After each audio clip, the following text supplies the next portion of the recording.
Okay, so we have, this is a second meeting on the handover subject. I don't really have something formal to talk about.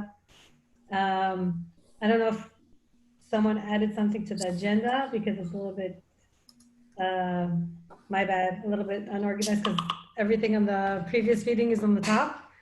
But I do want to talk about some things that came up during the auto deploy to ECS issue.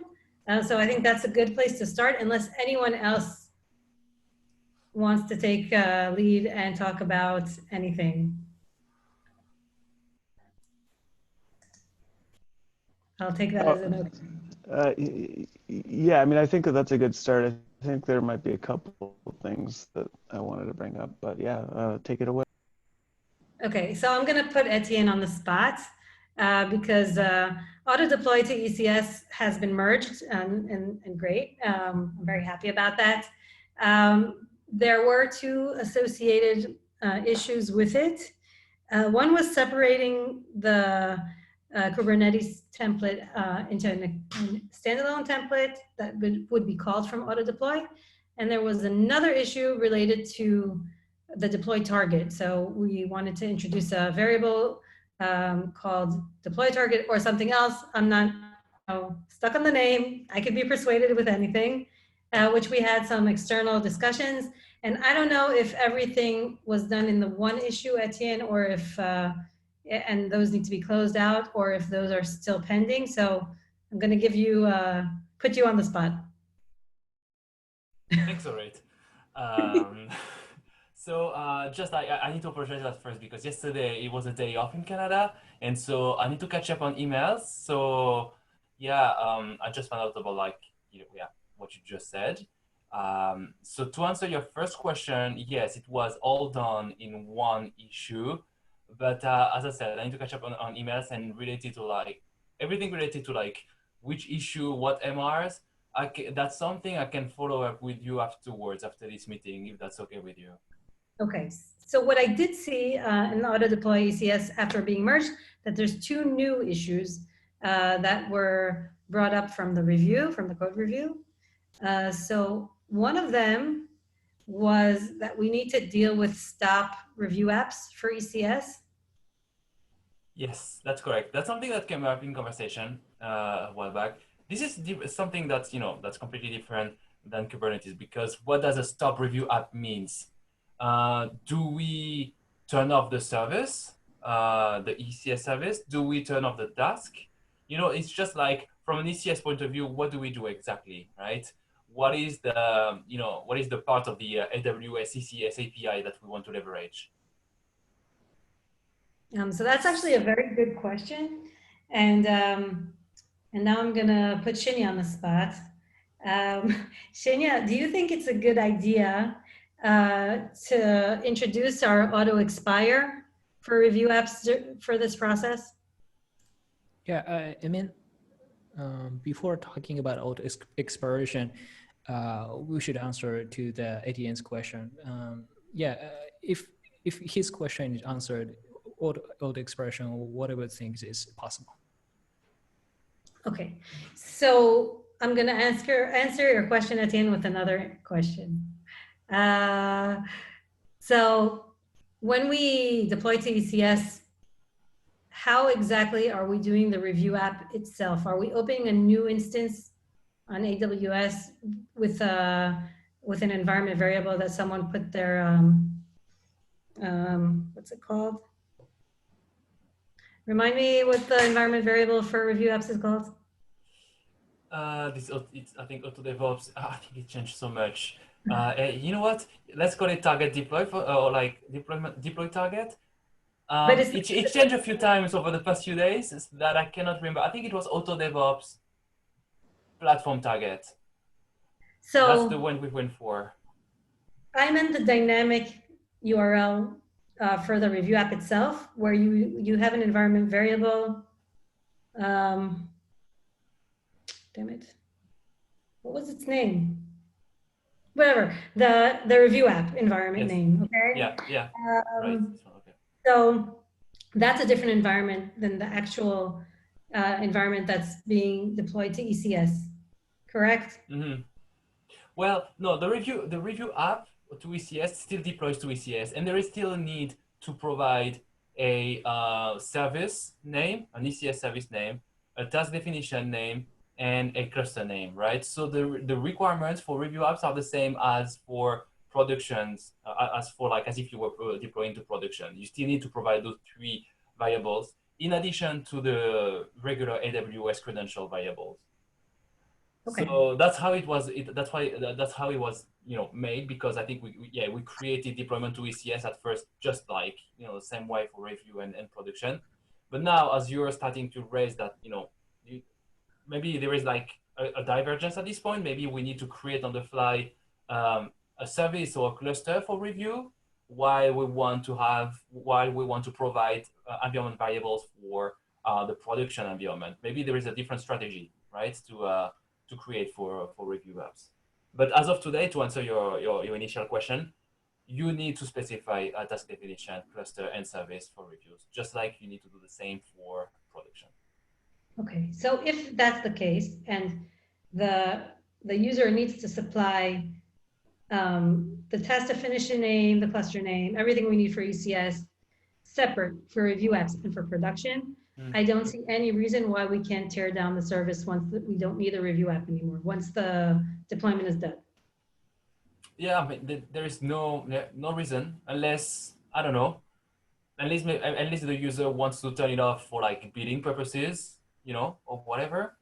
I think we should still provide that stop review option. And therefore, that means, back to the very initial question, what does it mean from a flow point of view, right? What do we turn off?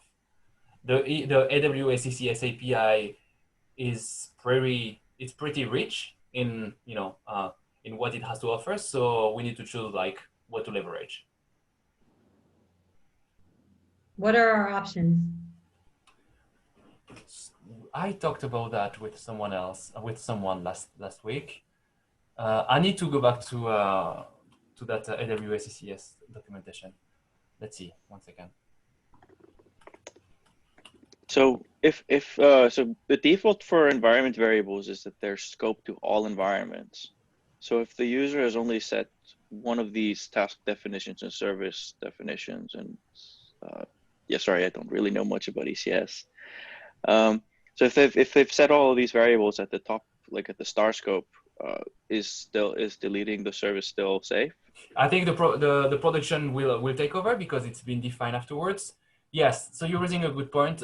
Users have to define those variables, but it has to be environment specific, right? Not at the star level. Yeah, so that's kind of, we don't really have a way to tell once we're in the job if they were environment specific or not. No, I mean, to make that differentiation, it has to be another iteration, on top of what has been done.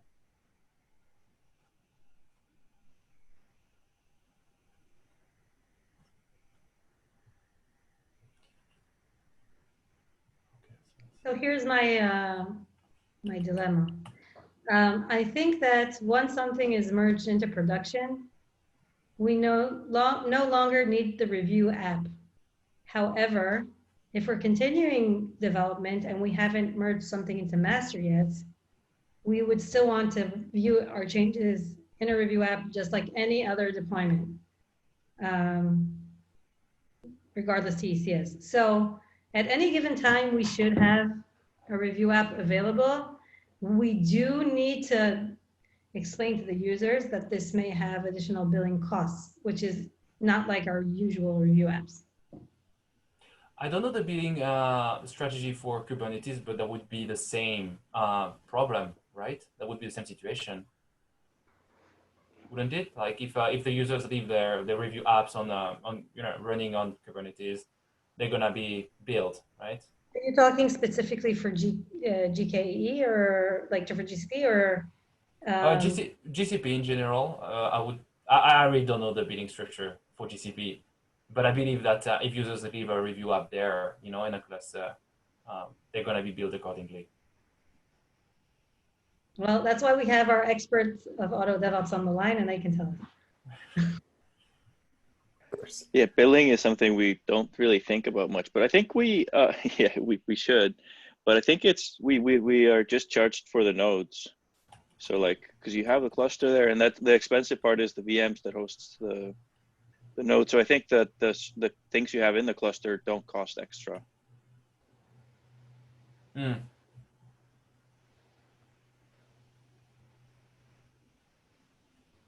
But it's still like you still want to clean them up because they take up space and they're like they're expensive in a different way. And yeah, your nodes maybe were provisioned in a way that like CPU cycles count, like used cycles count. I don't know. This is something that we never really got into very deep. Yeah, and do we need to, right? Like, we don't want to be like another. We don't want to have like another billing dashboard or something for the user, right? Like, Worst case scenario, as we're not providing stop review jobs at the moment, user can still go on their AWS console and like delete the service, delete the cluster or whatever, right? So yeah, worst comes to worst, but it's not ideal. And Yeah. that may create Yeah. some sort of like discrepancies between what we're doing, GitLab managed, what we're doing on our side, and then if they're doing things independently on their side from the AWS console, who knows, right? If we are persisting a few things related to the ECS deployment, just like we're persisting clusters information on our side, we're going to create that discrepancy. They will delete things on the ACS via the AWS console, while there will be some related information still persisting in our database. I don't think we want this discrepancy to happen. Yeah, I'll just wanted to voice that we've definitely been bitten by that discrepancy previous with our EKS and GKE integrations for sure. So whatever you can do to try to maintain the parity or do the, kind of checking to make sure that the node still exists or that it's been deleted, have those kind of callback mechanisms. I really recommend trying to, make sure that that's implemented.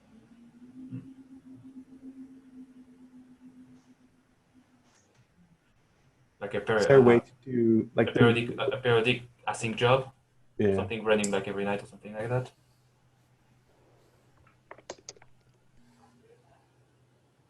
Yeah, I don't think we do any specific checking except when the user visits the page, like different Kubernetes pages, like you would see request errors if the cluster's been removed. Oh, you mean, but for the review app, yeah, we don't do any specific checks, I think. Any cron job that would do some cleanup automatic. No, and like we don't auto clean review apps. So let's be clear about that. We have a manual job because exactly like you want to keep it there while you're working on it. There's a mechanism to get review up to one flow where I can see having a review up after, say, a feature has been merged. You no longer need it for your particular purposes, but let's say QA comes along, like, hey, I want to see this thing, or something along those lines. Maybe later, maybe after a flow, like, but that might be in like a separate staging branch or something else. So maybe that's kind of doesn't apply. I'm now thinking out loud in front of the group. Sorry. Yeah. So skimming really quickly over the AWS documentation, which obviously I haven't dug deep into it. It looks like we have stop and start instances. So maybe stopping an instance as a review app could be a good first step.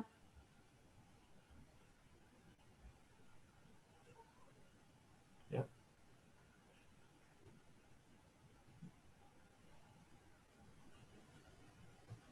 I don't know if that has any effect on budget, but but it seems like a good first step. And then theoretically, Chase, for your case, it could be restarted if someone sees a problem. Cool. And that's way before termination.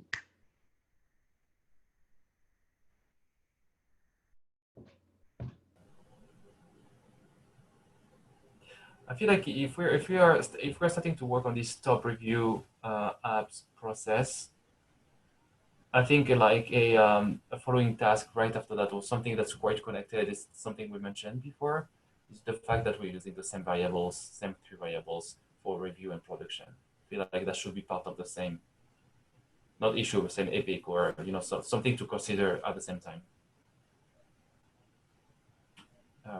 Yeah. Oh, I remembered. It's a slug. It's a slug, something CI environment slug is the Yes. review.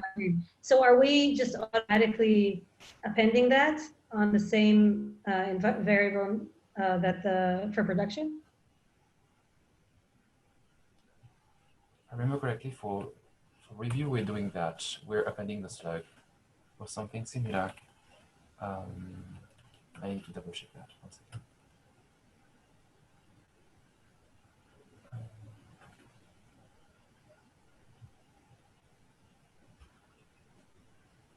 second. Sorry.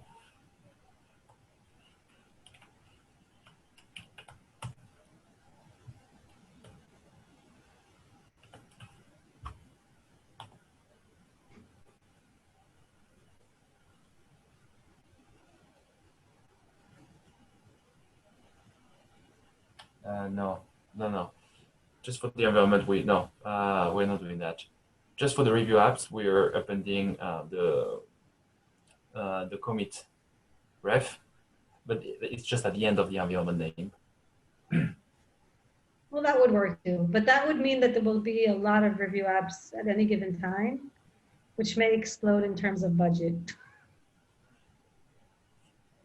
Yeah. Am I understanding it correctly? I'm trying to agree. I'm trying to understand to agree with what you're saying. Why would it? What would it be? Yeah. What would it be the case? As long as we have lots of commits going on. Yeah. Every single merge request gets its own review. Right. Yeah, that's correct. Yeah, that's correct. Yeah. And if we're using not a static name, but we're using the commit as the pending, then it's limitless, and we can have many apps at any given time. Yeah. Well, yeah. But I think it's the same in terms of Kubernetes, I assume. That we can have many review apps at the same time? Yeah, as many as you want. As many as your cluster can hold. Maybe it's not a concern then. No, I think it's a feature to be able to have as many concurrent review apps as you want. It's mainly that it's really easy to start them. So we should provide at least like a documentation note somewhere that you should. Like we don't provide a way to clean them up.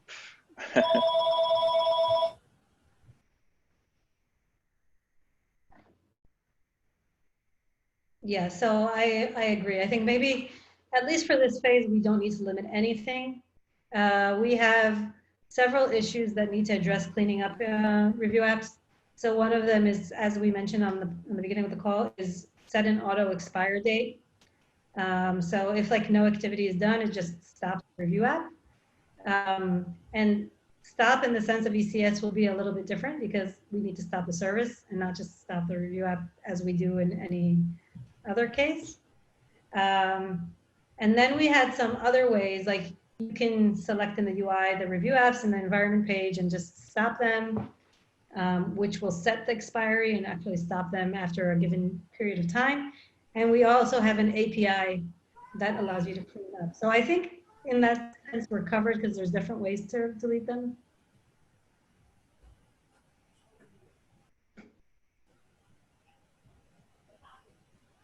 Yeah, I cannot answer this question because I don't know how the way you're going to delete them or what we are going to delete them. It goes back to like what Shinya was saying, just like we need to choose our strategy to, what does it mean from an ECS point of view to delete a review app or to stop a review app. I think that's our main starting point. I think this is the best thing that we can start with, start and stop. And we have, there's a CLI command that probably does that. Here, I send the documentation for that, so in the chat. So I think stopping the instance is the best way to go. And then we can go back to our regular behavior in terms of review apps, which is set an expiry, which will actually stop the review app. Shinya and I had another call on this, unrelated to ECS, but the fact that there's a review app that doesn't do anything doesn't really do anything. It's just entry in the database. So there's no harm done.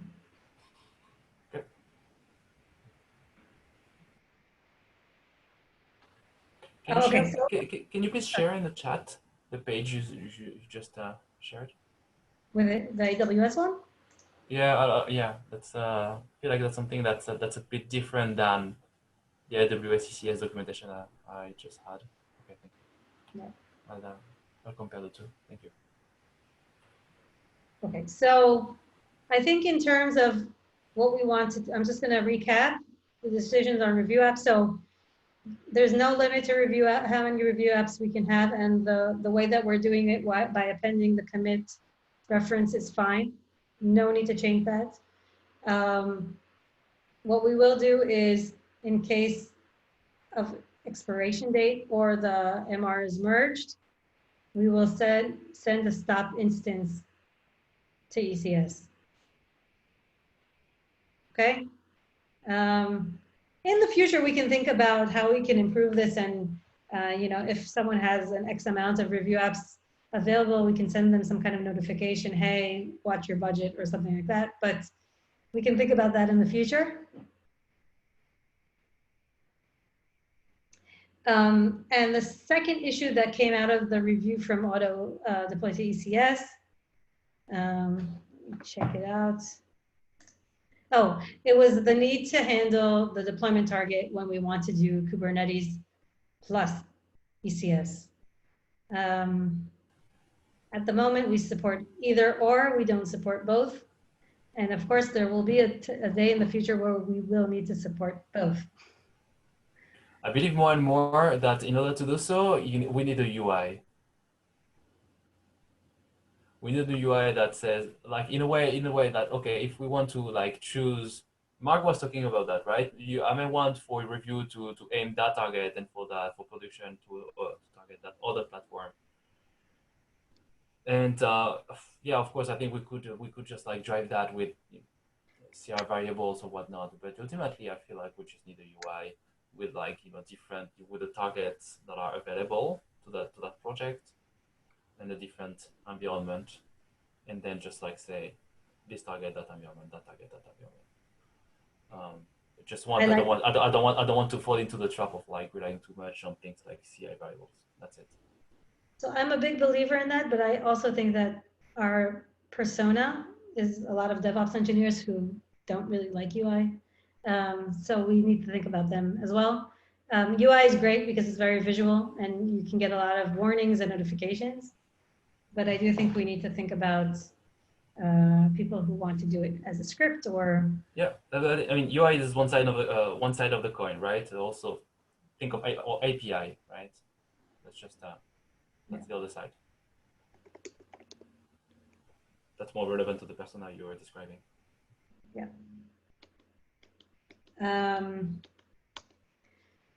Okay. So going back to our favorite subject of naming. So right now we're talking about deployment targets, right? Deploy targets. I'm sorry, I did that on Friday, but I need to get back to it.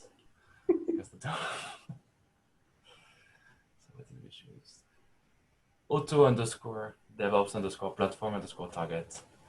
While Mark was saying that you know, there was no such thing as a best practice when it comes to like using a prefix for variables, Tong said the opposite, and then he made a comment somewhere. I need to find the thread again on Slack, but he said that yes, they've started, you know, someone or a group of people started like prefixing some variables with Auto DevOps, but I don't remember what was the motivation behind that. I need to get back to that Slack thread.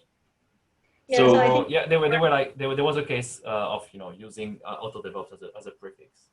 Yeah. So if we so the main reason for using a prefix for something like Auto DevOps is if so firstly, just to namespace the features that belong to Auto DevOps, for others to for clarity, like when people come and they give us a piece of an environment variable for debugging and stuff, it helps a lot. But also, some of the words are just really generic, like platform target can mean so many things. So if you put that as a top level CI variable and you subject all the, all of the uses of GitLab to that as a reserved feature for Auto DevOps or for like this semi-niche feature of deploy targets, I mean, like we have a fair amount of users, but like compared to the total users of CI, it's small. And so reserving that for something like, something that can mean architecture, operating system, or, any other thing, to reserve that for, cloud deployments is like, something to just think about. So not something to just rush, but yeah, that's the main reason why we prefix things.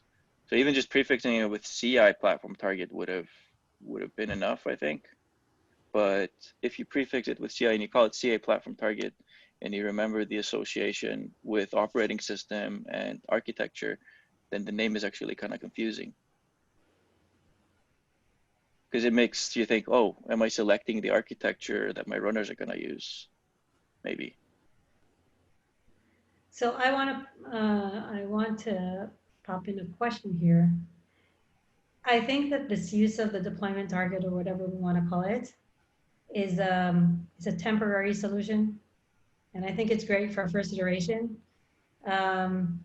Because right now we're asking the users, okay, tell us where you want to deploy to. Is it Kubernetes? Is it ECS? Is it Fargate? Is it GCP? Is it EKS? Whatever it'll be. In the future, I would prefer for us to detect it automatically, whether or not we can query AWS itself from AWS CLI, tell us, here's the deployment target. I actually found the actual call that it can return. Kubernetes, we already detect by ourselves. And I assume any other cloud provider has a similar way to query where it's going to be landing. So really, really far in the future down the line, I would like us to detect it automatically. And maybe that means just populating this variable behind the scenes for the user and not asking it for it. So in the long run, I think it'll be less confusing. Oh yeah, populating the name automatically. Like so that's the forward. Like that's why starting with a CI variable is also a forward compatible approach, because you can start with it like this and then move towards populating it automatically. But what was the other one you said? I had another thing to say, but I forget what it was. Oh, please, I can't hear myself talking anymore.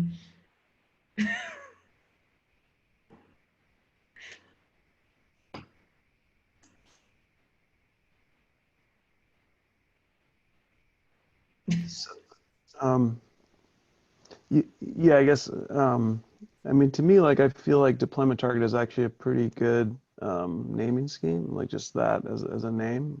That makes sense to me. I think that the auto detection would be really cool, though, like you were mentioning, to be able to know just innately where it's going, and to spare the user from having to include additional inputs. Sounds great. But it's definitely somewhere, a long time away. Do we have any concerns about the other composable Auto DevOps things connecting to ECS besides review apps? Like Dast and stuff like that. So Dast does deploy a specific environment on like to when you're on the default branch. This was added recently, so like in the last year, I think.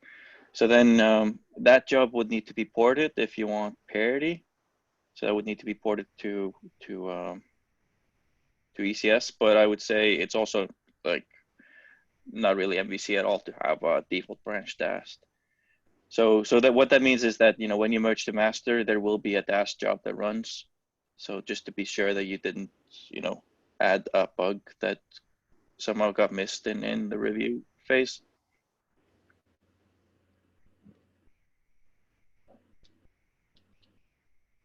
Oh, and there's this Kubernetes active condition that is used on browser performance testing that should be switched to something else.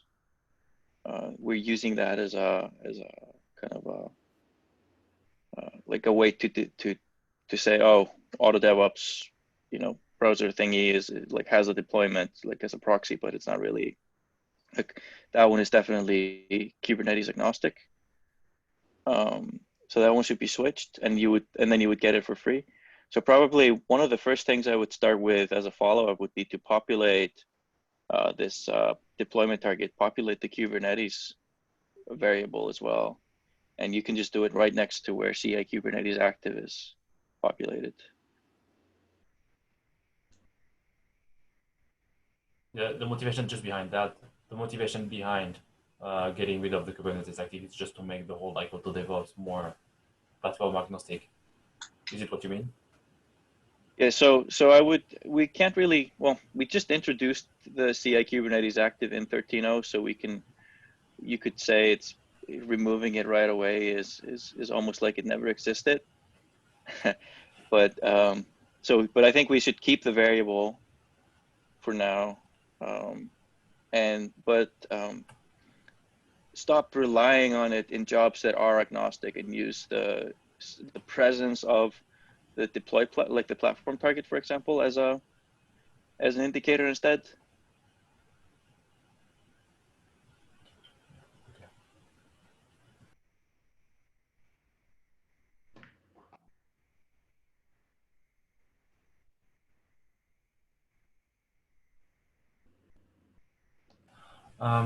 I'm looking at the Dast script at the moment, the Dast default branch deploy. That's the one that's very Kubernetes focused.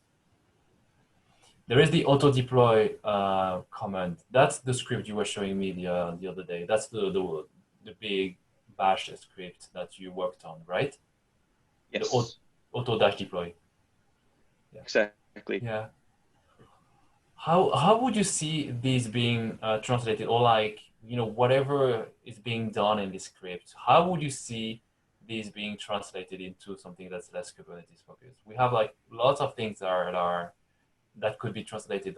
I don't know exactly what download chart does, or let's say ensure namespace, but to me it feels like it's not something that's really like Kubernetes focused, right? Yeah, so I think that auto deploy, like the steps that are there, the reason it's broken down into these steps still in the CI jobs is partly just because it used to be like that, but it's also to just give users an insight into the like different subcommands so they can compose this. But if we want a more generalizable like strategy, we could just have it a single command. Like these steps don't actually have to be broken down. There's no reason for it, like functionally. So I think if you did the ECS one, it would just be, you would probably just have you replace the script part pretty much. As far as I can see so far, as far as I can see today, the equivalent of this is just to register a new task definition, right? The way ECS works, it uses like a task definition, which are in a nutshell specs, right? Specs for the entire environment. We update task definition so that we are pointing to the new version of the Docker application image, right? The application that we're deploying. So Yeah, to but me, when I see this list of auto deploy comments, when I think of the translation into ECS, I think of like updating the task definition, right? Now I feel like the next step is to see what else needs to be done. Yeah, so like this list of commands, it's very helpful to just think of them all as just auto deploy. Like that's really that's how I would think about it. Like that should be our target interface if we want a shared interface between platforms.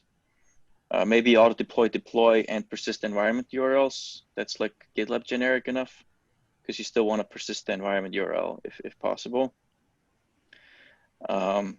Yeah, I actually did notice that they're not in ECS. I hadn't thought of that before.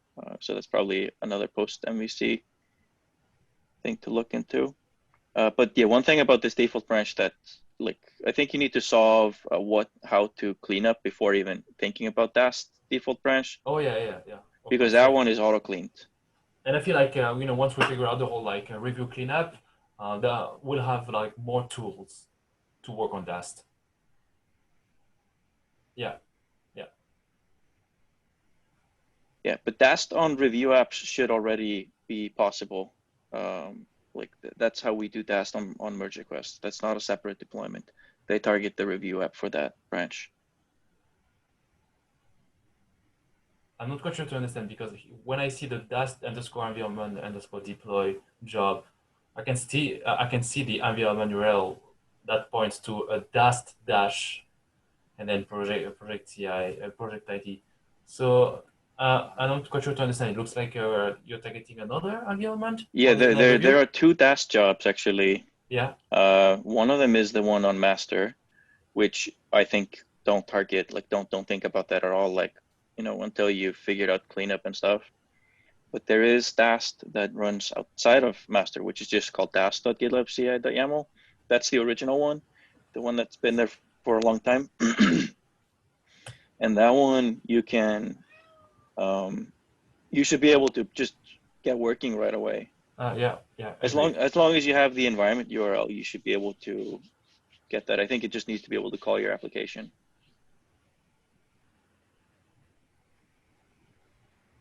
Yep. Yeah, agreed. Okay, that's nice. I will look into that after the review app. So yeah. Well, yeah, this one, like this one depends on just having an environment URL. It doesn't depend on having a cleanup or anything, because this is just a CI job that hits your environment with security scanning.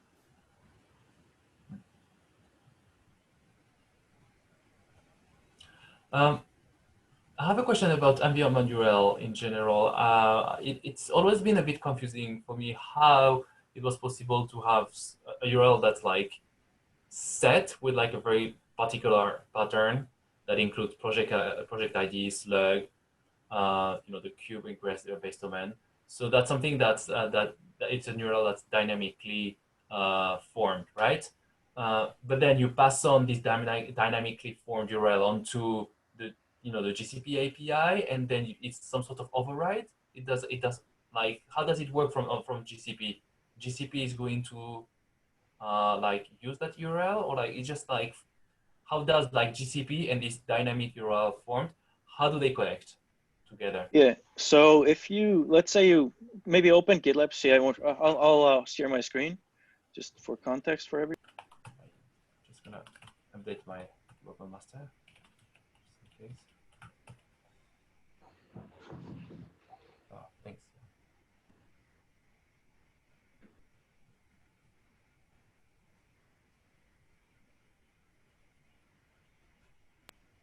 Sorry, yeah. So this is the deploy template, and the way it works is we have this cube ingress base domain that we assume. So all of this environment URL magic works under the assumption that the user has set up a wildcard base domain. Okay. Yep. So this is like, we assume you set up a wildcard base domain and that we are able to do whatever we want underneath there.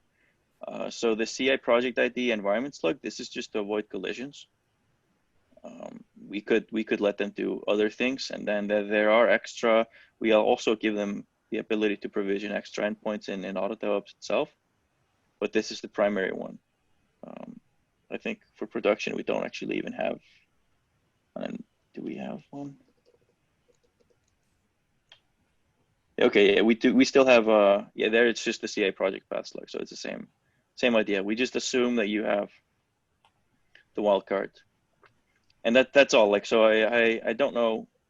I presume the same should be possible for ECS, but maybe you would have to provision the wildcard domain in a completely different service. But like, you could still do this. Like, this isn't really Kubernetes dependent at all. This is just like, we assume that because you're deploying a web app, that you will want to have something like this.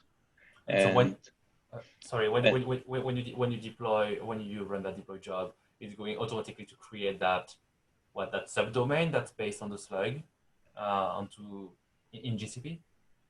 Yeah, so Ingress, yeah, I'm not too familiar, honestly, with the details of the Ingress, but like, but we don't create, so it does create a service endpoint that will respond to this URL. Okay, yeah. And then it's up to you to actually be in control of that URL. Like when I'm lazy and I don't want to install all the required things for Auto DevOps, I just set this to example.com. So it's not a hard requirement to have something that you control. I see. Yeah.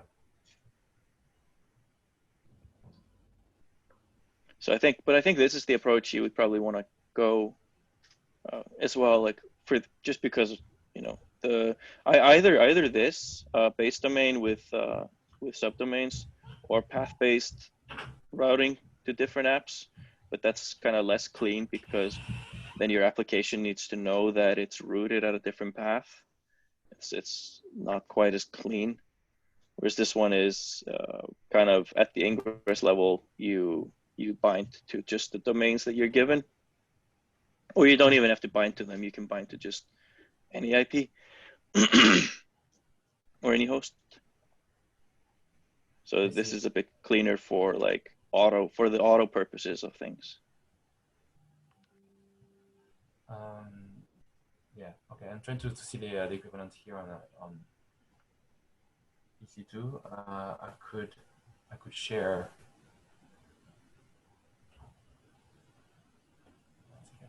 Yes. So I can share my my screen to show you why, you know, where my question is coming from. Share my screen quickly. That won't be too long.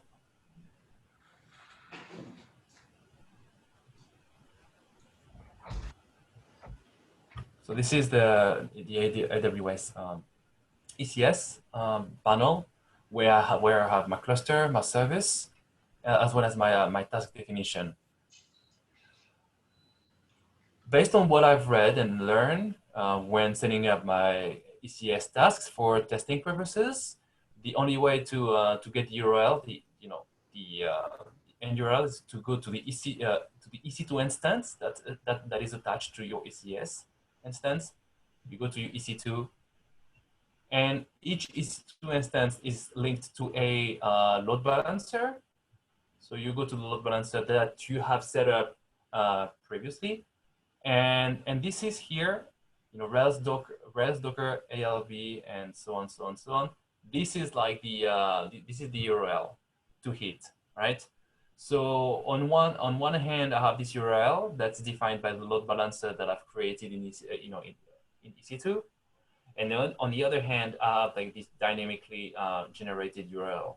I just want to reconcile both of them. Maybe there is a way to override that that URL here. You know, some sort of like the equivalent of a CNAME record from a DNS point of view. So I don't know. Yeah, I think you don't need to specify it the way the way we do it in the CIML. Okay. I think it's enough for you to just output the artifact. So if you have an API call that you can do to just like fetch this, that is probably enough. Okay.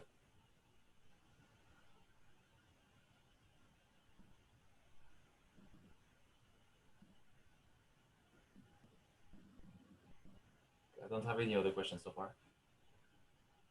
Okay. Yeah, I guess maybe I'll quick go over my item here. There's a proposal for scripting the Auto DevOps release process. Essentially, right now it's a little bit of a manual process to do this. So Tong has proposed to create a set of scripts to automate it, and the goal would obviously be to get the entire process into code so you can see how it works, and then also that you know, either team would be able to run it, or if we're doing the full handover, that it'd be really clear and hopefully easier for the release process for you to take it over. So that's a proposal right now to get that into code. I just So wanted to give you a heads up. this is something Tong and I talked about when I was working on like that's something I approached Tong with because I was like, yes, creating all this release manually every single time that something was hitting master, right? Mm-hmm. So that's not convenient. There is this one keyword, the GitLab CI YAML keyword called release, which is what we want. And I need to read that proposal, but maybe they talk about that. And unfortunately, that release keyword has been disabled for a while or behind a feature flag. That said, Sean Carroll was working at enabling it, and I think it was part of 13.0. So now I think it should be available, if not maybe for the next release. But that's something we should involve either Sean or Jackie. Okay. Yeah, I mean, feel free to comment on the issue if you have ideas or a counter definitely. proposal. Definitely, let's encapsulate that on the issue, and we can move it forward there. That'd be great. Thank you. Is the link to the proposal in the? Yeah, it should be. Yeah, we kind of have it's so under May 19th, and then at the bottom of that part of it, I have my, here, I'll put it in chat as well. Got it. Okay, good. Yeah, so just a quick note about the environment URLs. Actually, I looked and it doesn't seem like the artifact is CI, like CI picks up on that at all. That's just a way to pass it between jobs. But this is a way, if we don't have a way to retrieve, like preset it, then this is a way forward to support reading an artifact, like a URL from an artifact.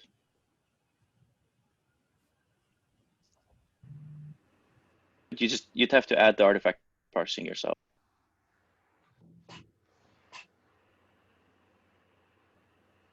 Yeah, it's still a bit blurry for me, so I may get back to you about that. But yeah, I didn't 100% follow either, so maybe it's worth taking on our next call as well. But just from the little bits that I comprehend, maybe we can leverage the .env that we introduced that allowed you to pass things between jobs. It's a report type between jobs, so if it's like dynamically created, we can get it. But I think we need another discussion on this topic anyway. I have a kind of silly question, unless anyone has something additional to say. Okay, so I've got more to say, but yeah, I'd love to hear you had your question. So when you get started as a user with Auto DevOps, it's usually when you don't have anything set up in your pipeline and you get a button that says enable Auto DevOps, and then the magic happens. Does anything need to change at that point in order to deploy to ECS? CI variables needs to be set. The process will kick off if the Auto DevOps platform targets CI variable is set. It will go all the way either to the review or production jobs, sorry. But the deployment will fail, and there will be an error message saying deployment fail. Please enter your AWS credential as CI variable. So there is a bit of error handling whenever those credential variables are missing. I actually think, but I might not be correct, that when you start off with Auto DevOps, it tells you that you need to go to and set the Kubernetes data in order to get started. I think that's... I changed that message as part of the Auto DevOps to ECS to include... You're amazing, Etienne. You're just amazing. I'm not. No, no I'm not. Plus, I feel like it's like no, it's not a half. it's not a fully, it's not a great job. It's just I only updated the message, but I feel like more needs to be done here at this point, in that section, in that Auto DevOps section. Well, we have Dimitri on the line, so he can take a look into it. Thank you. Sorry, Nicholas. Yeah, you wanted to say something, and I bothered you. Oh, no, it's totally fine. No, I definitely think this has been great in terms of kind of the ability for, to kind of share like at the technical level. I think at the process level of the handover, I think we might still kind of be getting there. I guess, is there like a standard process of like handing over a product area, or is this, we just kind of come up with our own checklist of like, okay, like this is, these are the areas that we need to hand over, and this is the timeline. I guess, does anyone have any ideas about that? I think just to follow up. Go ahead. Sorry? No, you go ahead. I was gonna say, like, based on what was said, I feel like we just need to have like, a timeline of what we want to tackle, and there is clearly a priority of things. First, like the what we want to leverage as part of the AWS SES API to either stop the task or start the service, or stop the service, or so on. We need to do that. Then we can work on the stop review app, and then we can work on that. But then once we have this this list with priority item set up, I think we can just like follow up on the handover. That's from my point of view. So as far as I know, there's no handbook page that talks about handover between groups. So I think we pretty much need to figure it out. What I would like to see, I wouldn't want to just set a date. I think we need to target a specific date. When we started talking about the handover, we talked about 2 to 3 milestones.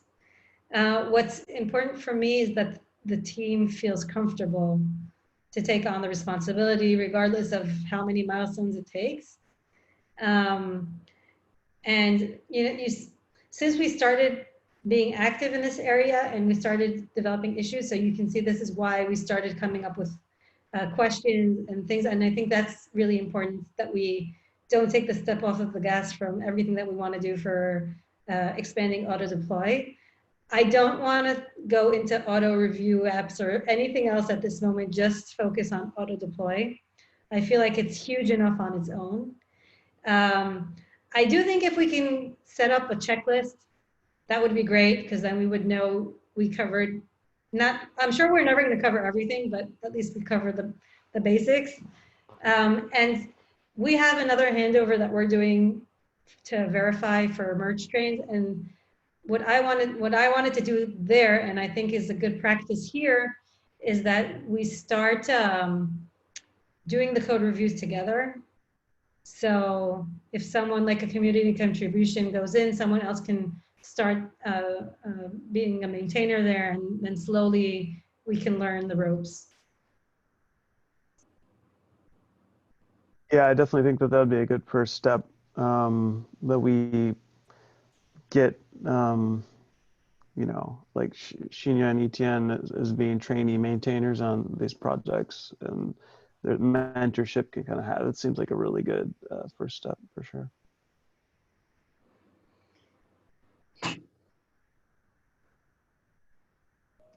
I guess my other question was just based on like what you're hearing about kind of all the different components and things like that. Is it affecting your decision of wanting to own all of it, or are you because it's kind of a lot. There's a lot that's Kubernetes focused as well. So I'm just curious if your interest is more in the ECS and kind of expanding that and kind of the different deployment targets, or if it's like owning the entire thing. I think we're flexible on that and want to support, be collaborative. So I was just curious if what you're thinking. I don't have a good answer for this moment, but I do believe that there should be like one specific group that's a DRI, and we do want to expand on this to lots of targets. And in the past, Victor/Daniel/I were very confused about where the issues need to go. And you can see like a bunch of issues where we're like, is this yours? Is this mine? Is this yours? Is this mine? And previously it was like, okay, if it's Kubernetes, it goes to configure, everything else goes to us. And I don't know if that's a great way to continue because it's very confusing. So I do think that at some point we would like to take full ownership of Auto Deploy, but have you as advisors, if that makes sense. Okay. Yeah, I mean, I definitely, like, I wouldn't want you to get in over your head initially. So I think staying on to kind of support would make a lot of sense, for sure. I mean, yeah, it will make you aware as well that we are kind of we're in the process of building a completely different way of deploying to Kubernetes. So that will probably be where we will focus generally in the future. So I think this makes sense to hand this over. In terms of what, I'm going to address everyone, what our next steps are. Do you feel like we need another call next week, or should we span out a little bit more, maybe in 2 weeks? Like, what does the team feel like they need?